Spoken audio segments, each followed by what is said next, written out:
छोटी छोटी 3-4 बातें ध्यान रखो, बहुत बीमारियों से बच जाओगे। हमारे शरीर में वात अगर विकृत हो जाए तो 80 बीमारियां आती हैं। घुटनों का दर्द, कमर का दर्द, कंधे का दर्द, जोड़ों का दर्द। पित्त विकृत हो जाए तो 40 बीमारियां आती। कफ विकृत हो तो 20 बीमारियां आती। माने वात पित्त कफ तीनों विकृत हो तो आदमी मरेगा, पक्की बात है। तो आप इनको ठीक रखो, वात को, पित्त को, कफ को। आप बोलोगे जी क्या करें? वात को ठीक रखने की सबसे अच्छी दवा है या सबसे अच्छा तरीका आयुर्वेद में बताया गया कि तेल शुद्ध खाओ, कभी भी वात ठीक रहेगा। तेल शुद्ध खाओ, शुद्ध तेल खाओ। शुद्ध तेल का मतलब समझते हैं? कोल्हू से निकला हुआ तेल खाओ। कोल्हू है ना जिसमें से तेल निकालते हैं, उसका तेल खाओ। जिंदगी में वात कभी भी खराब नहीं हो। आजकल जो तेल हम खाते हैं ना, ये बाजार से खरीदा हुआ तेल है, इसमें मिलावट बहुत है। बाजार से जो आप तेल खरीदते हो इसमें पामोलिन तेल मिलाते हैं, और पामोलिन तेल जहर है। शरीर कभी भी उसको पचा नहीं पाता।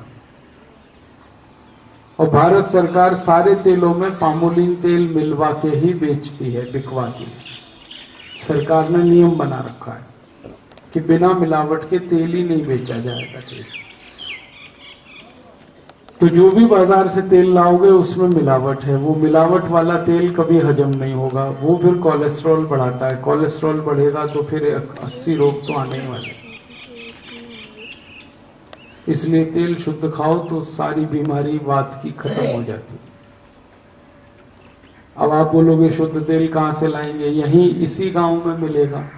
एक कोल्हू लगवा लो, या पुराना कोई कोल्हू चलता होगा तो उसको फिर जिंदा करा दो। कोई कोल्हू है यहाँ इस गांव में? है? बहुत अच्छा, फिर तो बहुत बढ़िया। तो जो पहले से चल रहा है कोल्हू, उसमें अपना तेल निकलवाओ। तेल तो आप सरसों का ही खाते हो, तो अपनी सरसों लेके जाओ, उससे कहो कि तेल निकाल के दे दे।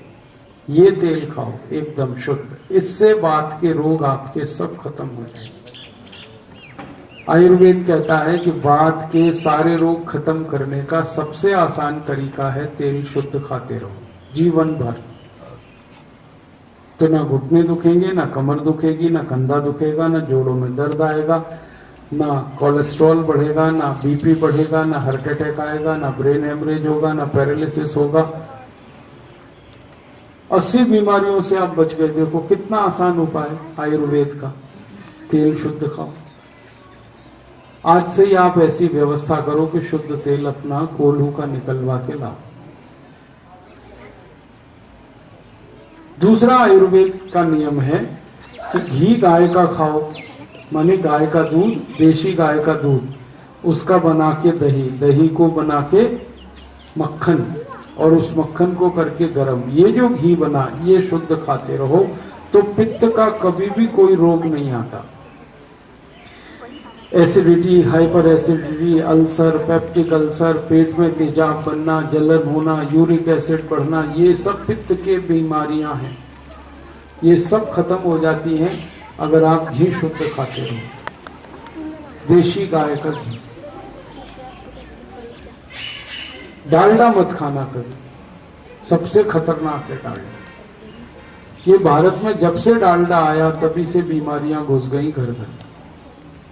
20-25 साल पहले कोई डालडा नहीं खाता था क्योंकि बनता ही नहीं था। ये सरकार ने तरक्की और विकास के नाम पर डालडा बनवाना शुरू किया, और हम भी मूर्ख लोग फंस गए उस डालडा के चक्कर में। अब डालडा की पूड़ी खाते हैं, डालडा की कचौड़ी खाते हैं, डालडा की मिठाई खाते हैं, डालडा की नमकीन। पूड़ी कचौड़ी बनानी है तो भी डालडा में मत बनाओ, तेल में बनाओ। तिल का तेल होता है ना, उसमें पूड़ी बहुत अच्छी बनती है। तिल के तेल में आप बोलोगे जी देशी घी बड़ा महंगा है। मैंने बहुत इसका हिसाब निकाला है, डालडा और देशी घी बराबर ही है। कैसे बराबर है? डालडा में पूड़ी बनाओ, कचौड़ी बनाओ तो बहुत खर्चा होता है घी का, और देशी घी में बनाओ उसके आधे में ही बन जाती है। और डालडा 120 रुपए किलो, देशी घी 250 रुपए किलो, कोई बहुत अंतर नहीं है। तो देशी घी में बनाओ। और जो आपके पास कैपेसिटी नहीं 250 रुपए किलो घी लाने की, तो मैं तो कहता हूँ 80 रुपए किलो का तिल का तेल आता है, उसमें बनाओ पूड़ी कचौड़ी, बहुत अच्छी बनती। तिल के तेल की पूड़ी पूरे समय नरम रहती है, कभी भी वो कड़क नहीं होती, 2 दिन भी रखो तो नरम रहती। और तिल का तेल शुद्ध निकलवाओ, ऐसे ही जैसे सरसों का निकलता है कोलू में, उसमें पराठा बनाओ, पूड़ी बनाओ, कचौड़ी बनाओ। और नहीं तो देशी घी खाओ, तो पित्त के सारे रोग आपके अपने आप ठीक होते रहेंगे। तेजाब नहीं बनेगा, एसिडिटी नहीं होगी, हाइपर एसिडिटी नहीं होगी, अल्सर नहीं होगा, यूरिक एसिड नहीं बढ़ेगा, पेट में जलन नहीं होगी, छाती में जलन नहीं होगी, गले में जलन नहीं होगी, बहुत बीमारियों से बचोगे। तो 2 उपाय मैंने बताए, एक तो शुद्ध तेल कोल्हू से निकाला हुआ, और दूसरा शुद्ध घी, गाय का हो तो बहुत अच्छा, नहीं तो भैंस का। तीसरा नियम है चीनी मत खाओ, तो कफ का कभी भी रोग नहीं आएगा। कफ के रोग आप जानते हैं क्या है? एक तो मोटापा, ये जो आजकल मोटापा बढ़ रहा है हमारे देश में, ये कफ की विकृति का रोग है। रेशा गिरता है नाक से, सर्दी होती है, जुकाम होता है, खांसी होती है, बलगम बनता है। अगर आप चीनी खाना छोड़ दो, गुड़ खाओ, गुड़ गुड़ तो आपके यहां मिलता है ना, तो गुड़ खाया करो, चीनी बंद कर दो। चीनी छोड़ते ही कफ ठीक होता है, घासलेट और डालडा छोड़ते ही पित्त ठीक होता है, और रिफाइंड ऑयल तीनों हो गया संतुलित, अब बीमारी नहीं आएगी आप। और अगर आ गई है तो ऐसे ही ठीक हो जाएगी, करके देखो। मैंने सैकड़ों मरीजों पे ये एक्सपेरिमेंट किए, तब मैं आपको बता रहा हूं। वात के मरीजों को मैं कोई दवा नहीं देता, मैं होम्योपैथी की प्रैक्टिस करता हूं। तो बहुत मरीज आते हैं मेरे पास, वो कहते हैं जी वात है, मैंने घुटनों का दर्द, कमर का दर्द, तो मैं उनको खाली गोलियां दे देता हूं। आप जानते हैं होम्योपैथी में सफेद सफेद मीठी मीठी गोलियां आती, उसमें दवा नहीं डालता, ऐसे ही दे देता हूं, लो खाओ दवा। तो मरीज को लगता है मैं दवा खा रहा हूं, वास्तव में वो दवा होती नहीं, वो तो मीठी गोली है। फिर मैं उसको कहता हूं कि कुछ पथ्य है, और वो पथ्य मेरी असली दवा है। ये गोली तो ऐसे ही उसको बुलावे में रखने के लिए खिलाता हूं, नहीं तो मरीज मानता ही नहीं, कहता मुझे तो दवा चाहिए जी। दिमाग ऐसा उल्टा हो गया है, बोतल चढ़ाओ जी, जरूरत नहीं फिर भी चढ़ा दो, इंजेक्शन लगा दो, संतोष ही नहीं होता मरीज को। तो खाली गोली दे देता हूं कि ये खाते रहो, 4-4 गोली सुबह दोपहर शाम। फिर उनसे कहता हूं कि पथ्य ये है कि शुद्ध तेल खाना है, घर में शुद्ध तेल की व्यवस्था करो। अब वो खाने लगता है, 4-6 महीने बाद उसका कोलेस्ट्रॉल चेक कराता हूं, नॉर्मल आता है, शुद्ध तेल खाते, ट्राइग्लिसराइड नॉर्मल आता है। और कोलेस्ट्रॉल नॉर्मल हुआ तो फिर सब ठीक होने ही वाला है, हृदय की हर बीमारी ठीक होगी। कोलेस्ट्रॉल नॉर्मल हो जाए तो शुगर भी ठीक होगी, डायबिटीज भी ठीक होगा। मैंने इस पर थोड़ा रिसर्च किया कि तेल में है क्या ऐसा, शुद्ध तेल में क्या है।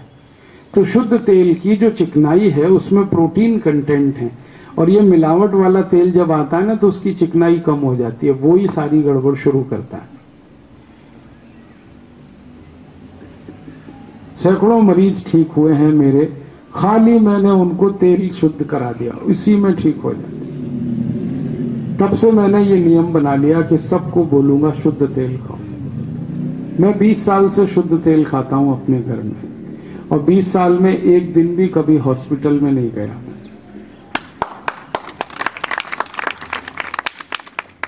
आप भी खाओगे तो आप भी ठीक रहोगे।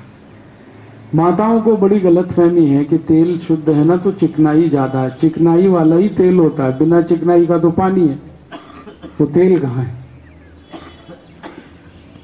और चिकनाई जो है ना वो सब प्रोटीन है, वो कोई फैट नहीं है, प्रोटीन है वो तेल का, वो बहुत जरूरी है शरीर। वो चिकनाई नहीं होगी तो घुटने नहीं चलेंगे, गर्दन ऐसे भी नहीं होगी, उंगलियां ऐसे नहीं चलेंगी, चिकनाई तो चाहिए। आपके शरीर से सारी चिकनाई अगर निकाल दें ना तो आपका शरीर चूसे हुए आम के जैसा हो जाएगा। चिकनाई तो चाहिए।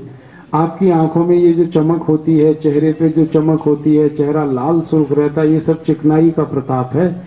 आप सुंदर दिखते हैं, ये सब चिकनाई के कारण है। चिकनाई तो चाहिए। कौन सी चिकनाई चाहिए? डालडा वाली, रिफाइंड ऑयल वाली नहीं चाहिए।